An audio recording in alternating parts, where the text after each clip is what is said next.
The supply of fuel oil to ships is known as bunkering. A critical issue for every bunkering operation is to ensure that you do not cause accidental fuel oil spills.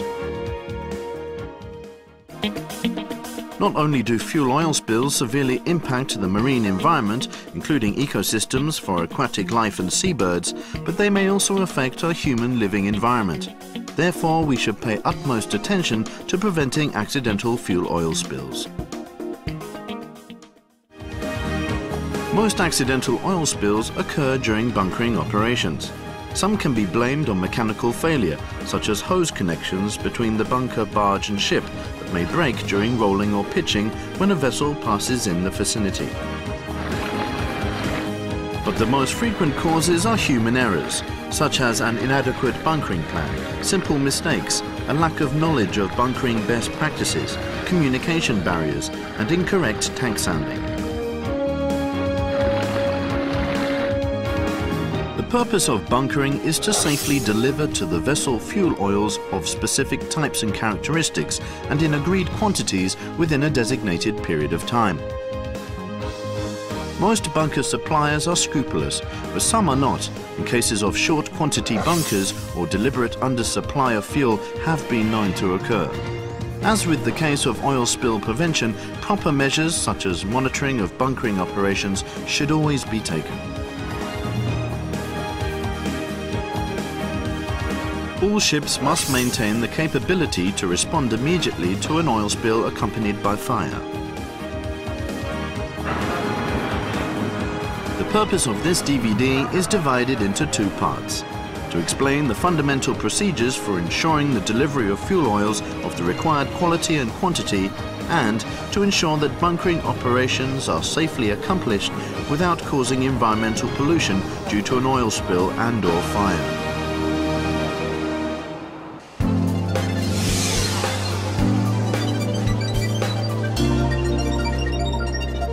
Establishing a proper bunkering plan is the first step in any program to prevent accidental oil spills. The chief engineer should prepare an appropriate plan and conduct a pre-bunkering meeting and familiarization among staff before the ship arrives at the point of bunkering. A good bunkering plan will identify each step of the operation, give each team member specific assignments, and will note tank conditions prior to bunkering, bunker volumes to be supplied, allowable bunkering flow, and predicted tank conditions after bunkering. All information should be clear and easy to understand. The plan, which should be kept on board, will be signed by the master and chief engineer. After an on-board meeting is held based on this plan, bunkering assignments will be confirmed among team members.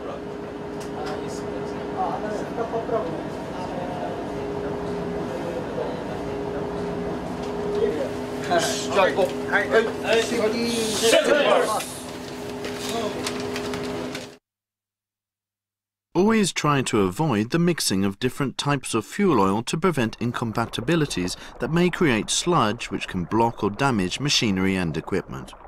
Even when the bunkering port is the same, fuel oils may differ because they were delivered on different dates, from different lots or from different barges. Depending on circumstances, you may have to consider tank-to-tank transfer operation of residual oils. If mixing of bunker fuel with residual oil cannot be avoided due to capacity availability, try to minimize the ratio of residual oil. In general, plan to avoid mixing fuel and residual oil. To prevent tank overflow, always make sure that the maximum quantity of bunker fuel received by each tank does not exceed its capacity limit.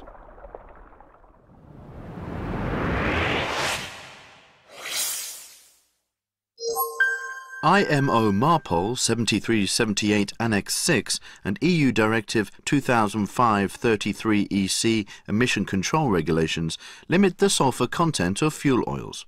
As a rule, ships must only use fuel oils that conform to international regulations. Other regulations include those of the State of California Air Resources Board. You must also be aware of current regulations applicable to territorial waters of certain countries, which may be modified from time to time.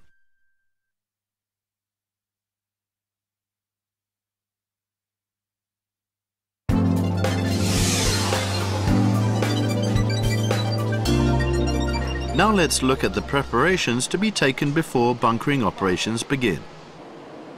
First, conduct a line pressure test. Confirm that all valves connected to manifolds, piping and tanks are fully operational. The person in charge must ensure that valve alignment is correctly prepared. For the sake of good communication, make sure that all team members at the bunker station, bunker manifolds and bunkering quarters have access to transceivers or inboard phones.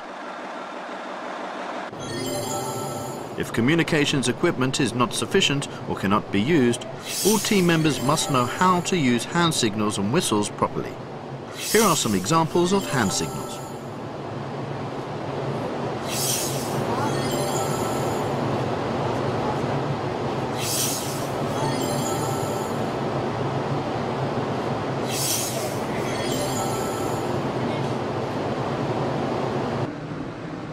Confirm that each target tank's air vent is open. Confirm that all scuppers are closed.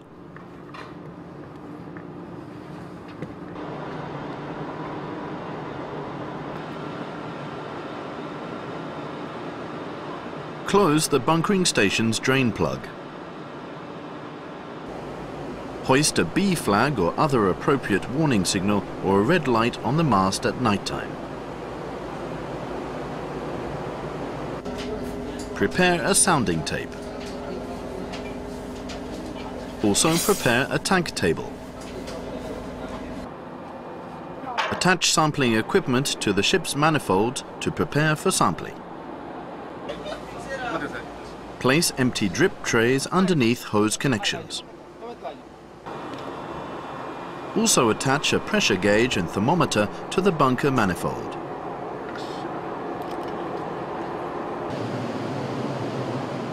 Prepare oil pollution prevention materials stipulated in SOPEP, Shipboard Oil Pollution Emergency Plan, nearby the bunker station, such as oil spill treatment agents and treatment agent sprays.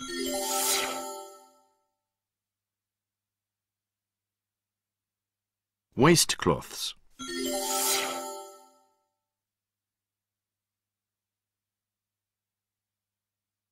Sawdust.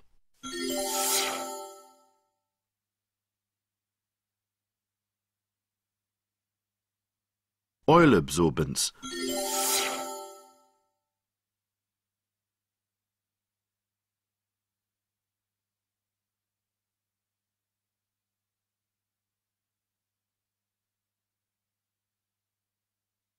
And any other tools and equipment deemed necessary. Collect oil-contaminated wastecloths and sawdust and store them in drums. Never dump them into the sea. Please take the following precautions when the barge comes alongside.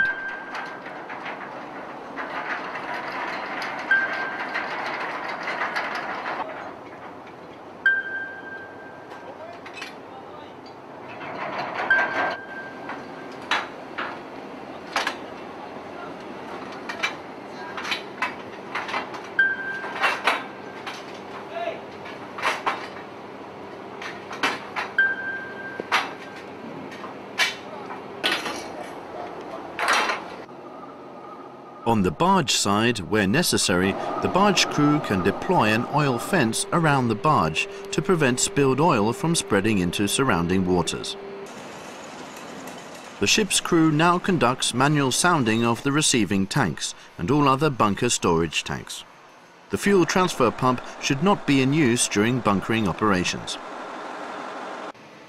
Once the barge has come alongside the ship, the chief engineer and the barge's representative have a meeting to confirm operational safety, as well as BDN entries such as the oil types, quantities and characteristics.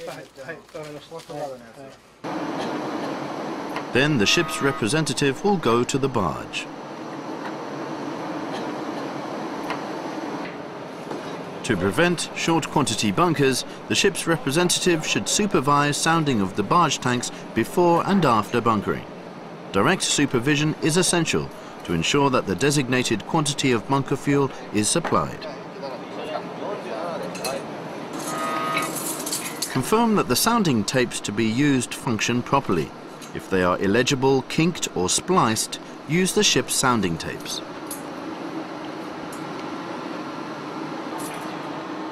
Conduct sounding several times and take the mean value as the measurement value.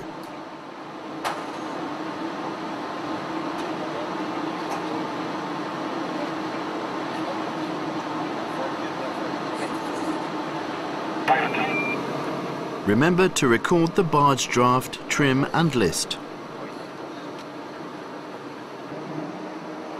Take temperature measurements of all bunker fuel tanks at the intermediate level of the barge tanks.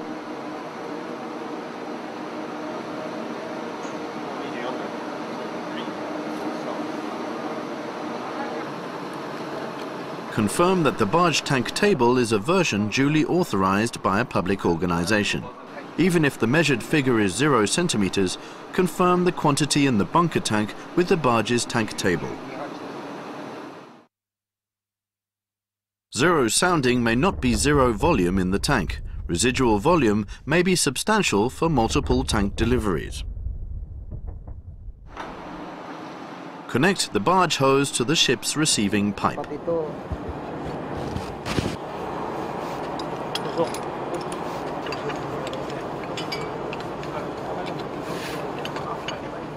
Attach the primary sample cubitainer to the sampling equipment in the presence of representatives from both the supplier and the ship.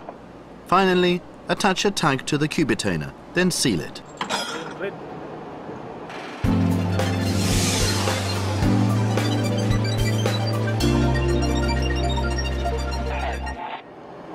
When crew members are on standby and the chief engineer has confirmed that all preparations have been completed, the chief engineer or an engineer appointed by him alerts the barge to commence transfer at a minimum rate.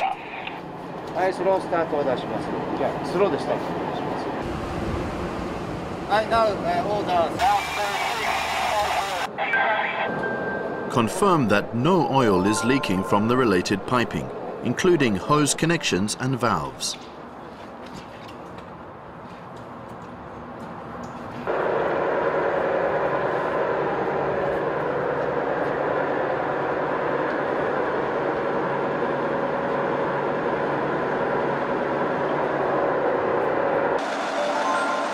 Confirm that oil is being supplied to the target tank and that there is no change in sounding values of non-bunkered tanks. Confirm that air is flowing out of the air vent. During the bunkering operation, always remember to maintain close communication between the control room and the operation site. Also remember to post a watchman at the bunkering manifold. Never leave the bunker manifold and sounding pipes unattended. If there is no problem, raise the oil transfer rate to the prescribed rate.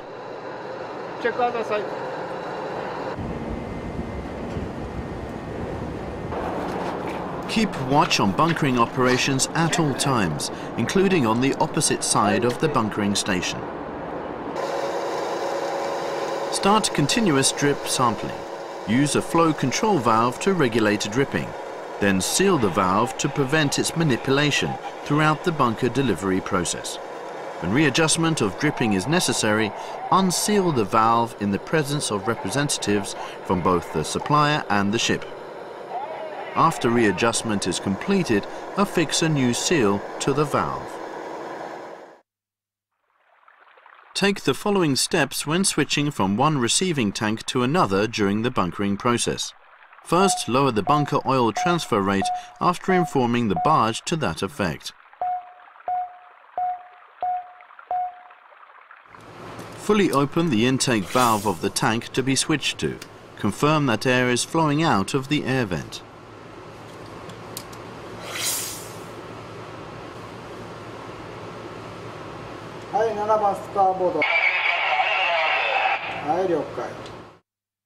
Fully close the valve of the tank that has been filled with the prescribed quantity of bunker fuel. After switching, conduct sounding of all the tanks as the occasion may require. Upon completion of switching, notify the barge to raise the transfer rate gradually to the prescribed rate.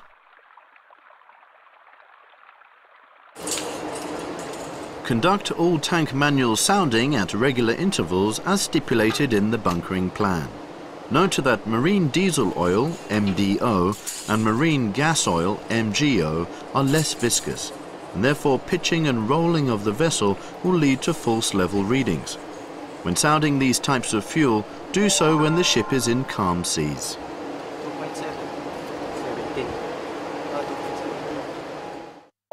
When it comes to MDO and MGO, sounding is the appropriate process for measuring bunker levels. In this method, a weighted tape is lowered into the sounding pipe, attached to each bunker tank until the weight reaches the tank's bottom.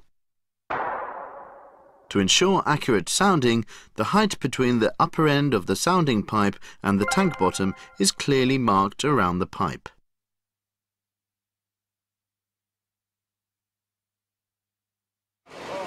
The so-called ullage measurement is used for the sounding of the more viscous heavy fuel oil, HFO, which is known to contaminate both the pipe and the gauge. Under this method, the tape is lowered until its tip touches the surface of the oil in the tank. The measurement is then made through reverse calculation. Lower the gauge into the sounding pipe until the oil adheres to the weight at the gauge tip. Ullage is obtained by subtracting the length of oil that is adhered to it from the total length of the lowered gauge. The oil level can be calculated by subtracting the ullage from the total height between the pipe's upper end and the tank bottom. If the vessel is in trim or heel during sounding, use a publicly authorized correction table to get the actual sounding value, which is then used to calculate net oil volume.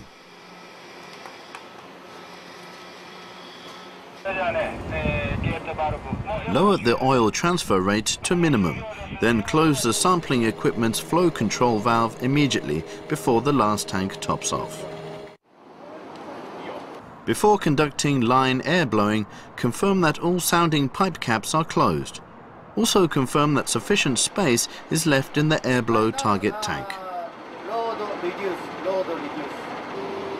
Conduct line air blowing using compressed air. After oil surface fluctuations due to airflow have subsided, sound all the tanks for a final check of the total quantity of bunker fuels delivered. Calculate the total quantity of bunker fuel received using the trim heel correction table, tank table and temperature conversion table. Compare the quantity on the BDN with the received quantity as calculated by the ship. Both the ship and supplier sides sign the BDN only after confirming that there is no discrepancy. Should there be any discrepancy in quantity between the ship and the barge, the ship should issue a letter of protest to the bunker supplier to prevent a dispute in the future and enter the quantity actually received into the BDN. Even when BDN entry of the actual received quantity has been rejected by the supplier, the ship should prepare a letter of protest to that effect and sign the BDN with a remark. The ship management company will indicate the proper addressee for the letter of protest, a copy of which the master will keep on board. The bunkering hose will be disconnected after obtaining prescribed documents, such as the BDN and materials safety datasheet. However, do not remove the drip tray from underneath the hose connection until the hose is disconnected. Beware of oil scattering when disconnecting the hose under a gale.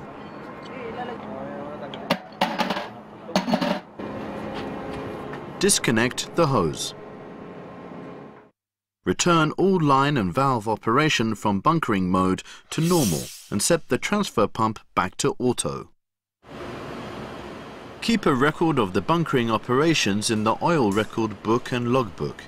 Details include place of bunkering, date and time, types and quantities of bunker fuels received, and tank number.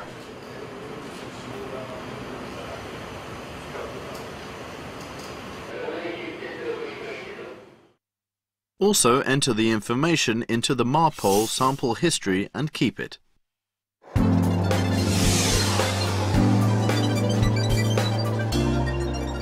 Fuel oil sampling is critically important. Firstly, because it concerns compliance with the MARPOL 7378 Annex 6. Secondly, because it's essential for gathering evidence used in disputes relating to poor bunker quality, engine damage, and for proper pre-treatment of bunker fuels. Immediately before completion of bunkering, stop sampling and remove the primary sample cubetainer in the presence of representatives from the supplier and the ship. In the following, we will explain the subsequent sampling process. Shake the primary sample thoroughly, then divide it into several sample bottles.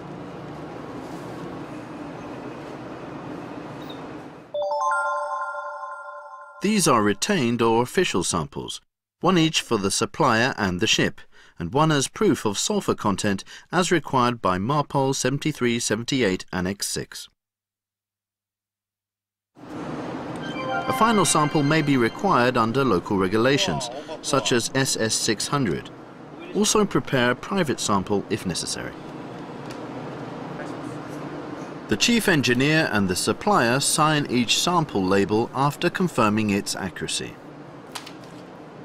Affix to each bottle an official label marked with an identification number and symbol.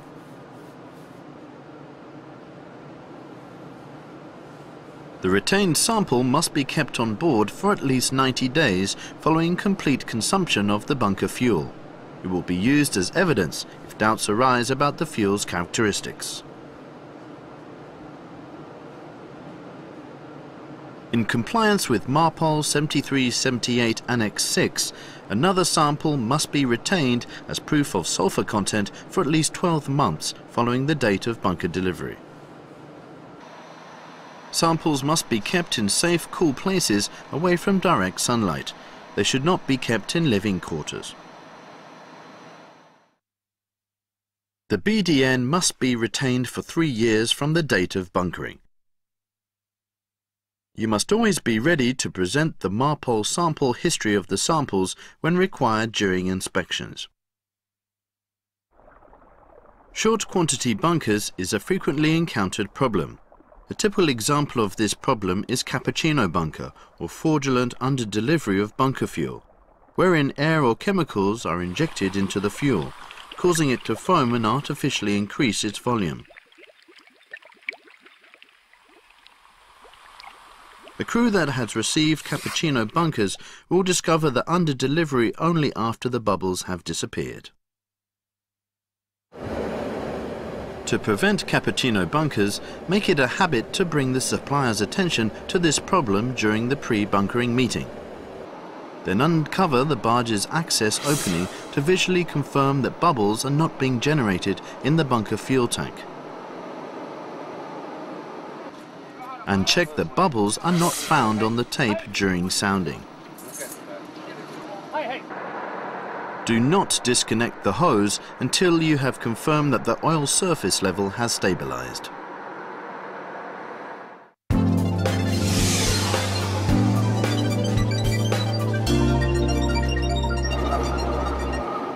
Great care should always be taken to prevent oil spills. That said, they do happen, so your vessel and crew must be familiar with the proper equipment and countermeasure to handle oil spills.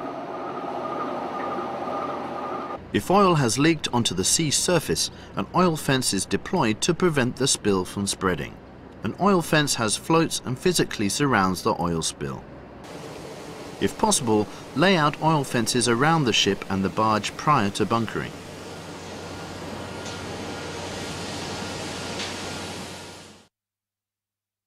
Following an oil spill, use an absorbent made of polypropylene or polyurethane that has oil-absorbing properties. It can be scattered over the surface of the spill to collect the spilled oil.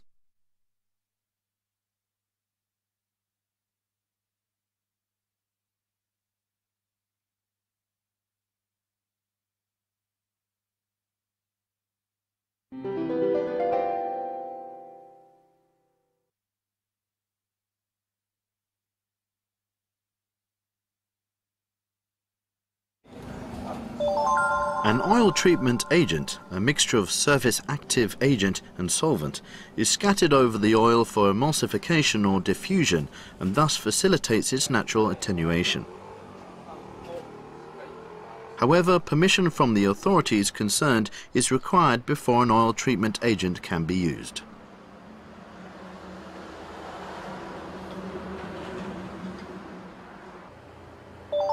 Then a coagulating agent is scattered over the spillage and stirred together to solidify the oil rapidly so that it can be recovered.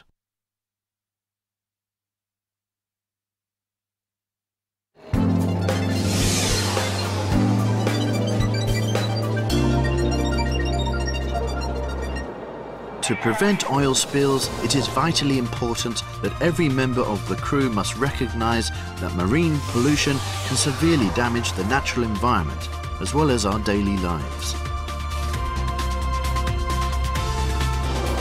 We would like you to perform bunkering operations with the keen awareness that oil spills can definitely be prevented by working carefully and faithfully to the fundamentals of safe bunkering we have outlined in this DVD.